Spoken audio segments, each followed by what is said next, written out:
Dados do Grupo de Adoção do Brasil mostram que mais de 33 mil crianças e adolescentes aguardam em casas de acolhimento por uma nova família. O tema do Podcâmara de hoje é adoção.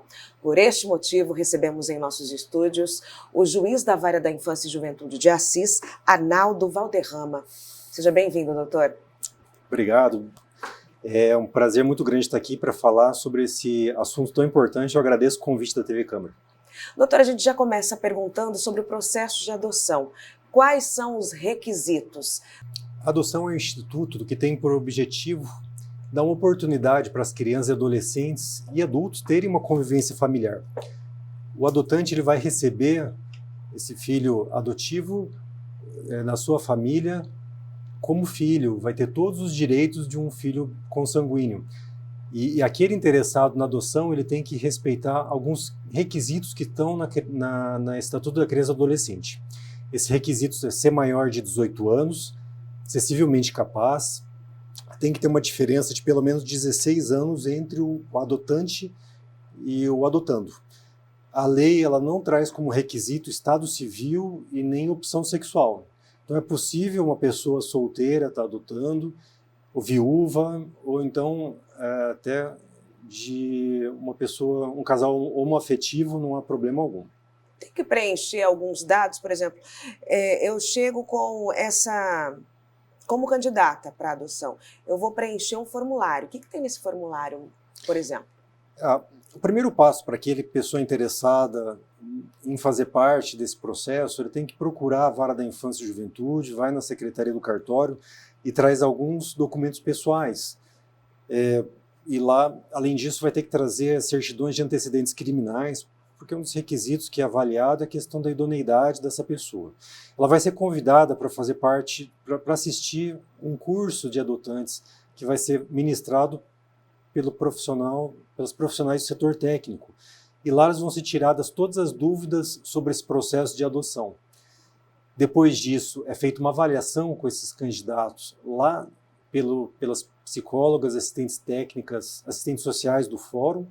Elas vão dar um parecer, o promotor de justiça dá o parecer e o juiz vai decidir se habilita ou não essas pessoas. Uma vez habilitadas, elas vão ser inseridas num cadastro do Poder Judiciário para que elas possam no futuro vir adotar. Essas crianças que hoje estão disponíveis para adoção, quais são as situações, né, que as colocaram nessa... São diversas situações, né? A possibilidade hoje até mesmo uma entrega voluntária para uma mãe que a gestante não tem interesse de ficar com a criança, ela pode fazer entrega voluntária logo depois do parto, há esse procedimento.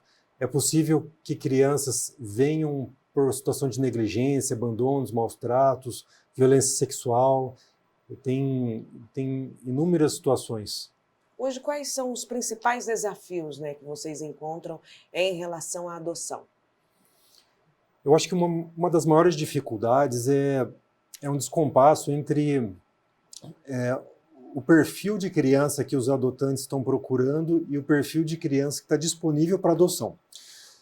Porque quando o Poder Judiciário faz a seleção dessas pessoas, nesse curso que eu lhe falei, é muito importante porque lá essas pessoas elas vão ter um processo de autoconhecimento para ver o que elas estão procurando, elas vão ser convidadas a preencher um formulário com as características daquelas crianças ou adolescentes que elas estão procurando adotar. Então vão definir a faixa etária, sexo, se é um grupo de irmãos ou não, se a pessoa é portadora de alguma doença ou não, cor, e tudo isso pode acabar interferindo no tempo que a pessoa vai ficar ou não aguardando até surgir alguém com aquelas características desejadas.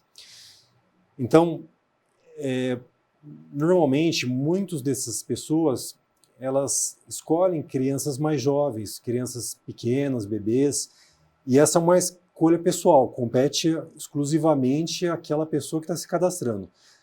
Mas pode acontecer de demorar um pouco mais, porque muitas das crianças que estão habilitadas já têm uma idade um pouco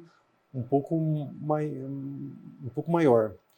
Então, às vezes adolescentes há uma dificuldade maior de incluir numa família adotiva. O processo é diferente quando uma família ela tem preferência por uma criança ou adolescente que possui uma deficiência? O Estatuto da Criança e do Adolescente, ele prevê uma prioridade para aquela pessoa que deseja escolher ou crianças portadoras de deficiência, grupos de irmãos, ou então, nesse caso, é possível, há uma adoção mais rápida. Então, inclusive de idades maiores, adolescentes, é mais fácil essa pessoa conseguir mais rápido essa adoção. Inclusive, no Tribunal de Justiça, a gente tem um programa Adote um Boa Noite, que ela está na internet, disponível no site para quem tiver interesse.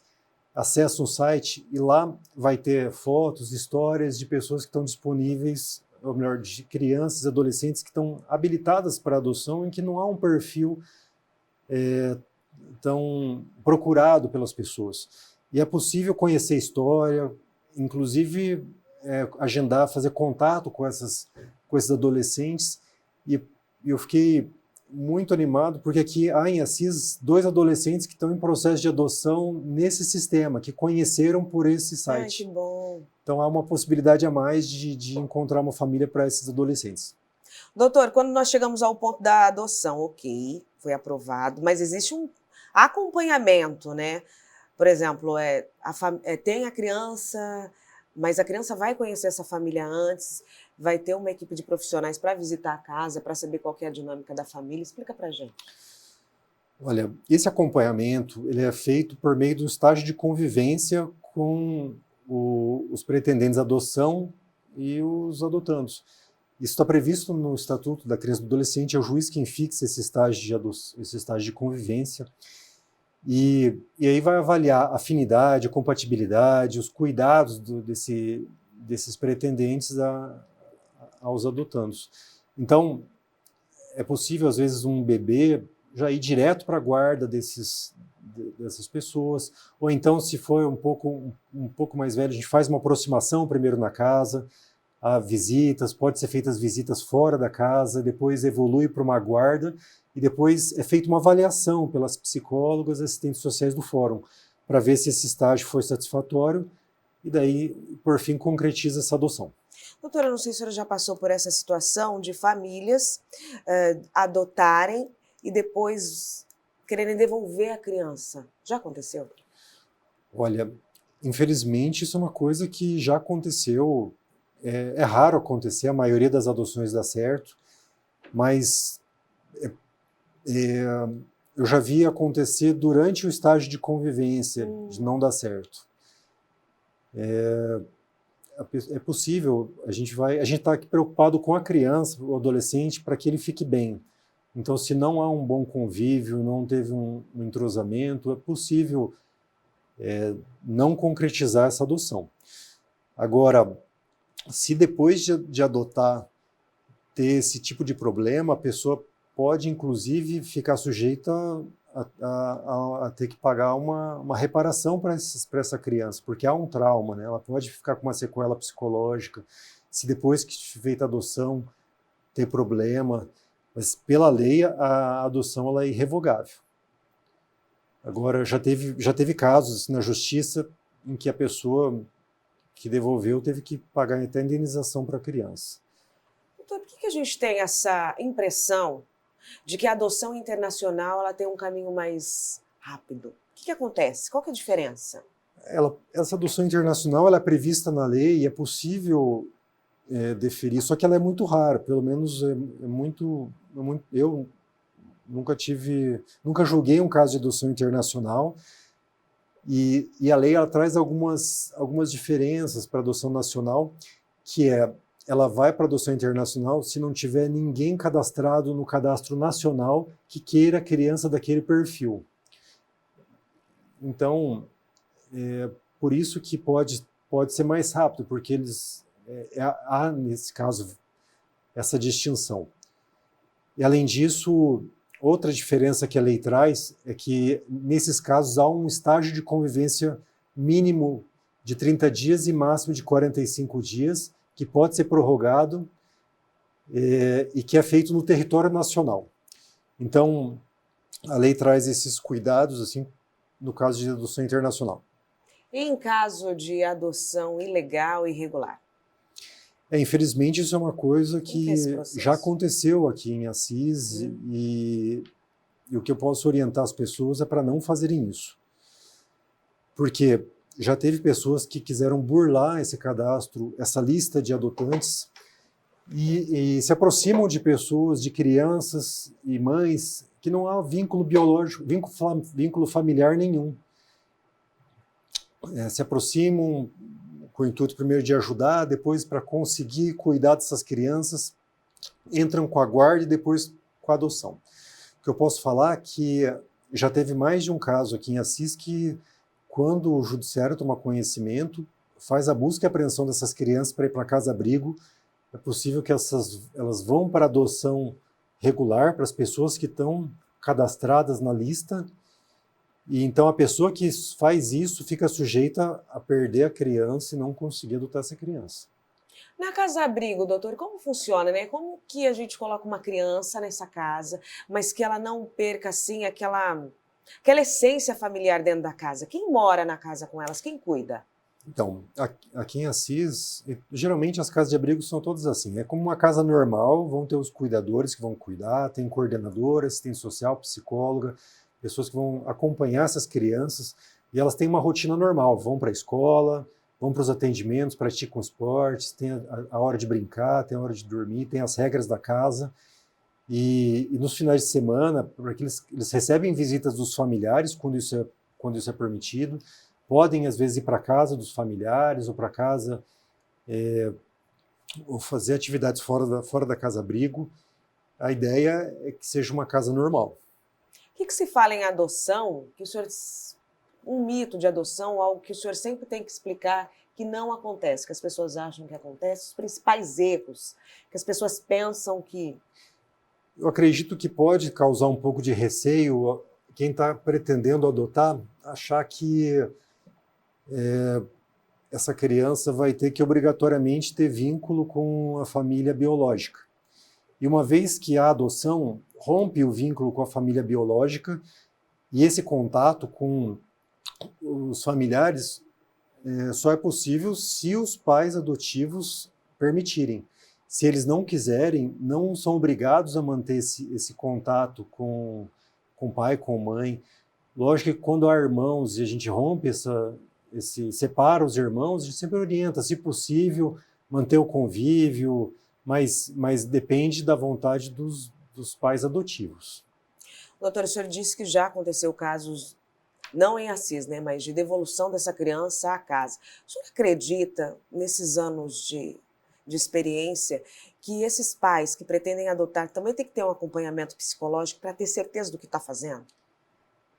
Justamente que por isso que o curso é tão importante, porque no curso, na avaliação com a psicóloga ou com o assistente social, elas vão avaliar os motivos que estão levando à adoção, o grau de convicção, se a pessoa está certa disso, se ela está preparada para cuidar bem da criança. Então, isso é uma preocupação que nós temos e é recomendável que continue fazendo esse acompanhamento psicológico depois da adoção, porque a adoção tem os seus desafios.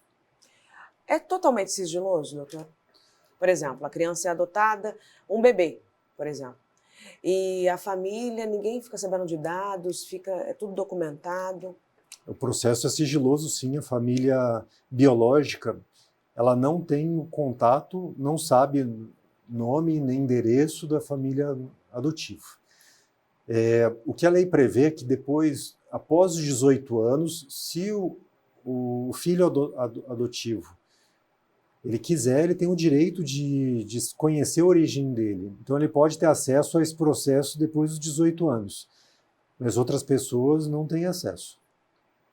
Como que a sociedade pode ser mais ativa em relação à adoção? A aceitação da adoção, principalmente para mais velhos, né?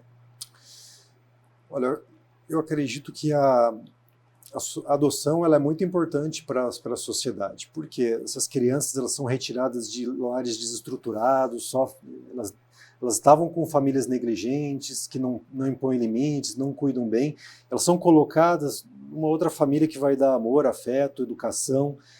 Então é uma chance muito grande de formar adultos mais bem estruturados que vão contribuir para a sociedade. Então é importante que amigos, familiares recebam bem esses filhos adotivos, ajudem nesse processo, porque isso aí é bom para a sociedade também. Doutor, Assis representa mais 4 municípios, né, nessa atenção. No total são 4 na comarca, incluindo Assis. E Assis possui uma casa de acolhimento. Sim. Aí Tarumã, o senhor estava me explicando, Tarumã, né? Florínia também tem cada um a sua casa. Quais são as mudanças recentes na legislação em relação à adoção? Teve alguma mudança, algum procedimento que é de relevância? O Estatuto ele teve umas mudanças. Primeiro, a Lei 2010 de 2009 trouxe algumas alterações e houve algumas alterações mais relevantes em 2017, a Lei 3.509. E dentre essas alterações, eu destaco aqui a que fixou um prazo máximo para as adoções tramitarem, né? E também regulamentou esse processo de entrega voluntária das crianças pela genitora, pela gestante que não deseja ter o filho. E teve algumas outras alterações. É interessante, tudo que for para agilizar o procedimento é muito bem-vindo. Como que o senhor avalia a adoção no Brasil? Eu acredito que ela tem... Eu vejo aqui pelas comarcas que eu atuei, né? Teve vários casos de adoção, tem anos que ocorrem várias adoções e anos que ocorrem menos. Depende muito das crianças que são disponíveis, adolescentes que estão disponíveis à adoção. Então, infelizmente, não depende assim só do juiz. Se dependesse só do juiz, todas as crianças estavam adotadas, todos os adolescentes também. Então, eu vejo que é um processo, né, do judiciário analisar esses casos com prioridade. Uma coisa que eu faço nas comarcas, nesses processos de acolhimento, que as crianças são retiradas da sua família, eu dou uma prioridade. Por quê? É lógico que os pais eles têm o direito, a gente tem que dar uma oportunidade para eles melhorarem, mostrarem que eles têm boas condições de cuidar dos filhos. Se os pais não tiverem condições, vamos procurar os familiares, tios, avós, irmãos, mas aqueles pais que não melhoram a conduta, que não têm perspectiva de evolução, o judiciário não pode ficar dando chance para sempre, muitas e muitas chances, e essa criança acabar perdendo a oportunidade de adoção. Então a gente tem que ter uma medida correta para, de um lado, dar oportunidade para esses familiares e para aqueles que não merecerem partir para a adoção para dar uma oportunidade para essas crianças. O adolescente completou a maioridade ainda dentro da casa. O que acontece com ele? O que acontece, nós preparamos esse adolescente para ele andar com as próprias pernas, seja preparar ele para o mercado de trabalho. Muitas vezes já tentei conseguir emprego para esses adolescentes com empresários. Até importante, se tiver empresários em Assis dispostos a ajudar, dar uma oportunidade de trabalho, nem que seja uma entrevista para conhecer esses adolescentes, é muito importante para ajudar. Nós tentamos conseguir um lugar para eles ficarem depois dos 18 anos, mas o trabalho é fundamental para que eles consigam pagar um aluguel, ter a própria família, continuar os estudos. Isso é a nossa preocupação. Nós temos aqui um projeto chamado Apadrinhando Sonhos e prevê um apadrinhamento afetivo, financeiro e colaborativo. Esse apadrinhamento afetivo é para aquelas pessoas que desejam estar recebendo essas crianças, geralmente maiores de 9 anos, esse é o público-alvo, ou seja, justamente aquelas em que a adoção é um pouco mais difícil, para elas terem uma convivência fora da casa-abrigo. Então pode levar para passar um feriado, para passar uma visita no final de semana, para passar um período, um passeio. Então, para elas terem uma convivência na sociedade, esse apadrinhamento ele pode ser também financeiro. Aquele que quer ajudar uma criança ou adolescente a pagar um curso, pode ser um curso de idiomas, um curso de informática, uma atividade esportiva, uma atividade cultural, um cinema, um teatro, isso tudo é previsto na portaria. E o apadrinhamento colaborador é para aquele profissional que quer dar um tratamento, por exemplo, pode ser um tratamento médico, odontológico, ministrar um curso para esses adolescentes. Isso tudo pode ser feito. Aquele interessado em ajudar pode procurar a Casa Abrigo. Nós vamos estar fazendo divulgação aqui maior na sociedade para aqueles interessados em ajudar. Doutora, obrigada pela sua participação. E vamos enfatizar a mensagem em relação de quem pretende, que se interessa em ajudar apadrinhando uma criança da casa. Eu gostaria de fazer um convite para toda a comunidade. É uma oportunidade para aqueles que querem ajudar, para dar uma convivência familiar ou para ajudar a formação desses adolescentes. Pode ser formação educacional, pode ser um esporte, ou mesmo um empresário que queira disponibilizar uma oportunidade de emprego, uma entrevista para um adolescente. Isso com certeza vai fazer a diferença na vida das crianças e adolescentes acolhidos.